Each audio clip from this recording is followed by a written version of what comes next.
Oke, baik. Assalamualaikum warahmatullahi wabarakatuh. Perkenalkan, nama saya Rivaldo Philips Nirwayar. Di sini saya akan mempresentasikan hasil UAS sesuai dengan persyaratan yang telah ditetapkan. Nah, di sini pada tampilan pertama di sini adalah tampilan UTS sebelum tampilan hasil UTS sebelum UAS. Nah, yang akan saya presentasikan di sini yaitu hasil UAS kewirausahaan 2. Dan di sini ada tampilan UASnya. Nah, mulai dari pertama, yaitu soal yang pertama yaitu membuat perencanaan pemasaran, yang dimana nama usaha yang saya buat itu adalah e-kos. Nah, e-kos ini dia itu adalah sebuah sistem digital untuk para pengusaha kos. Jadi e-kos ini adalah sebuah aplikasi berbasis web yang dimana para penjual dan penyewa kos akan menjualkan atau mempromosikan kosannya untuk disewakan oleh customer atau konsumen. Nah, yang di sini berikutnya pada poin pemasaran itu harus ada segmentasi, targeting, sama positioning. Yang pertama segmentasi. Nah, segmentasi pada usaha saya ini adalah hanya untuk pengusaha penyewaan kos, yang dimana harga dari setiap kos itu beragam. Jadi beragam itu tergantung dari kualitas dari kosnya tersebut dan tergantung dari diskon dari yang diberikan oleh kos penjual atau penyewa kos tersebut. Nah, yang berikutnya yaitu adalah targeting. Targeting ini target saya dari usaha saya ini adalah untuk para pengusaha properti dan penyewa kos. Jadi yang pencari kosan gitu, atau orang yang merantau dari luar pulau. Nah, tinggal cari aja tuh di aplikasi ini, tinggal cari di tempat mana, posisi mana, terletak di mana, jadi bisa pas atau bisa cepat dicari begitu tanpa harus ke tempatnya. Nah, yang berikutnya yaitu ada positioning. Positioning ini dimana pada usaha saya ini itu ada diskon untuk penyewa baru, dan adanya harga khusus untuk para mahasiswa. Jadi positioning saya ini yaitu adanya harga khusus untuk mahasiswa. Nah, yang berikutnya pada poin pemasaran ini harus adanya marketing mix, yang dimana marketing mix ini ada 3 poin, yaitu biasanya disebut dengan 4P. 4P itu ada product, place, price, and promotion. Nah, produk ini dia itu menjelaskan tentang produk apa saja yang harus kita buat, yang sedang kita buat, atau usaha produk hasil dari produk kita. Nah, yang di sini produk saya yang saya tawarkan itu adalah aplikasi berbasis web. Nah, yang dimana pengusaha kos akan berjualan di aplikasi itu, dan para penyewa atau pencari kos akan mencari kos yang tersedia di aplikasi ini itu. Jadi agar memudahkan aja begitu. Nah, untuk tempatnya di usaha saya ini sangat tersedia untuk semua, karena pada usaha saya ini kan berbasis web. Jadi kapan saja bisa dilihat dan kapan saja bisa diakses secara online. Jadi tidak ada batasan waktu dan tidak ada tempatnya, dan tempatnya itu ada di website. Nah, untuk price-nya, untuk harganya berbagai macam. Karena di aplikasi penyewaan kos ini adanya diskon, tergantung juga dari kos-kosan yang ditawarkan, tergantung juga dari si penjual. Jadi maka harga dari kos-kosan itu bermacam-macam tergantung dari penjual kosnya. Nah, yang terakhir dari poin marketing ini yaitu adalah promotion. promotion ini ini adalah media yang saya lakukan untuk mempromosikan usaha saya, yaitu ada pada media sosial, mulai dari akun media sosial saya dan sampai ke periklanan. Dari itu dari marketing, kemudian ke poin selanjutnya yaitu pemasaran digital. Nah, jadi pada pemasaran digital saya yang saya gunakan dalam usaha ini yaitu adalah sosmed, sosial media yang bisa di capture. Oke, itu mungkin itu saja. Kita ke poin yang berikutnya yaitu perencanaan SDM. Jadi persyaratan dari soal yang telah diberikan oleh Bapak yaitu nama jabatan, posisi yang nanti akan ada pada bisnis saya.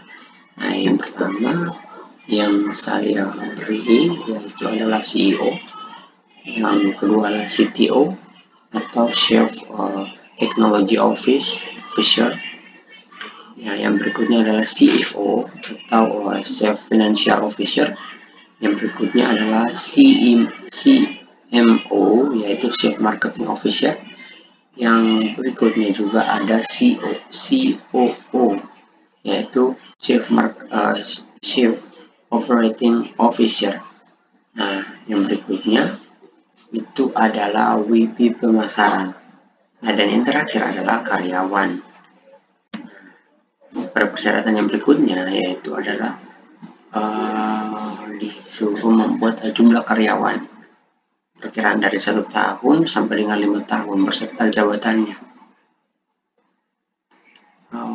Ya, yang di sini saya buat adalah sekitar 20 sampai 30 karyawan. Nah, yang berikut selanjutnya yaitu disuruh membuat struktur organisasi. Nah, struktur organisasi ini yang saya buat yang pertama, yang di atasnya itu adalah CEO, yang kedua adalah CTO yang tadi sudah dijelaskan di atas, yang di bawah CEO itu ada CTO, dan yang sejajar dengan CTO yaitu ada CFO, CMO, COO, dan VP pemasaran. Nah, yang di bawahnya yaitu adalah karyawan. Jadi CEO itu menghandle yang di bawah ini, yang di tengah, dan yang di tengah ini menghandle yang karyawan. Nah, mungkin begitu.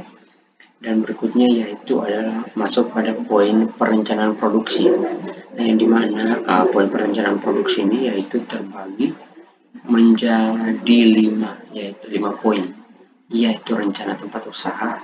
Nah, pada tempat usaha saya ini tidak ada karena tempat usaha saya ini karena usaha saya adalah aplikasi, maka tempat usaha saya ini tidak pada tidak berbentuk dari tempat usaha saya ini lebih detailnya tempat usaha saya ini tidak ada, dan karena usaha saya ini berbasis web, maka tempatnya yaitu ada pada website atau website. Nah, yang berikutnya yaitu jam operasional. Nah, jadi pada usaha saya ini waktu operasionalnya yaitu tidak terbatas karena usaha saya ini bisa kapan saja digunakan dan kapan saja bisa dipakai. Nah, misalnya pada jam saat ini juga bisa diakses. Nah, maka dari itu jam operasional dari usaha saya ini tidak terbatas.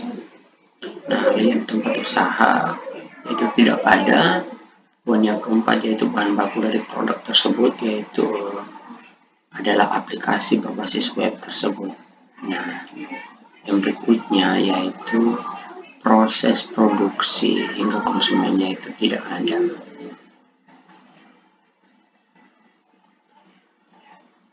Nah, perencanaan keuangan. Nah, jadi di sini saya membuat perencanaan keuangan pada aplikasi bisnis aplikasi sewa kos-kosan, yaitu maaf ini tidak dipakai aplikasi bisnis kos-kosan. Nah, di sini yang pertama itu ada nama Yang kedua jumlah, harga, dan jumlah seluruhnya, yaitu adalah yang perencanaan keuangan, yaitu yang harus disiapkan. Yang pertama adalah server hosting, yang kedua adalah maintenance perangkat lunak, yang ketiga adalah sewa programmer untuk membuat aplikasi, yang keempat adalah upload di Google Play Store, yang kelima adalah izin usaha. Nah, jadi server hosting ini biasanya dilakukan setiap bulan, yaitu 70.000 per bulan, dan harganya itu sama 70.000 per bulan. Jadi setiap bulannya itu harus 70.000 untuk server hosting ini. Berikutnya adalah maintenance perangkat lunak. Nah, jadi maintenance perangkat lunak ini itu harganya tidak pasti, jadi tapi perkiraannya itu udah ada pada 200 hingga 250 ribu rupiah. Yang berikutnya adalah sewa programmer. Nah, sewa programmer ini untuk membuat aplikasi itu sangat sama juga seperti maintenance perangkat lunak, belum pasti karena tergantung dari aplikasinya. Biasanya sewa programmer ini ada pada 1-5 juta, ada juga yang 5 sampai kisaran ke atas. Nah, kira-kira segitu. Nah, upload di Google Play Store biasanya itu 350.000 dan izin usahanya yaitu 3 juta. Nah, maka total seluruhnya dari sini yaitu adalah 8.570.000. Nah, yang di sini punya berikutnya yaitu disuruh untuk menampilkan prototipe produk atau jasa bisnis yang sudah dibuat. Nah, jadi ini adalah tampilan usaha saya, akun pengguna, bisa daftar dan juga bisa login. Kalau belum punya akun ya bisa daftar, kalau sudah ya tinggal login aja. Nah, yang berikutnya ini yaitu tampilan setelah masuk, yaitu ini data cost. Nah, ini kalau mau tambahkan iklan tinggal tambahkan, kalau mau ambil data cost ya tinggal di sini saja, begitu kira-kira. Nah, mungkin sekian dari saya. Assalamualaikum warahmatullahi wabarakatuh. Terima kasih.